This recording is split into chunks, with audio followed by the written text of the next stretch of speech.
দর্শক, আপনাদেরকে আজকে আমি এমন একটি দৃশ্য দেখাবো যেটি গ্রামীণ ঐতিহ্যকে ধরে রেখেছেন আমাদের এই চাচা। চাচা, আপনাকে দুটা প্রশ্ন করব। চাচা, আপনি এগুলা কাজ কয় বছর ধরে করেন?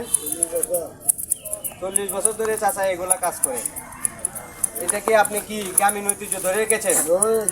ধরে রেখেছেন। এইগুলা কি ভবিষ্যতে আরো করবেন?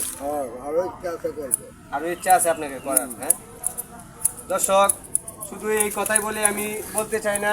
এখানে দেখেন, আমরা যে ছোটোবেলায় এভাবে নিচে বসে চুল কাটতাম, সেই দৃশ্যগুলা এখন আপনাকে তুলে ধরেছি। দেখেন, এই যে আমাদের ছোট্টকালের ছোট্ট ভাইটি, তুমি কিছু বলবা? আরাম পাচ্ছি। এইভাবে চুল কাটতে মজা লাগে? এটা কি ছোটবেলায়? ছোটবেলায় অনেক আনন্দ লাগতেছে।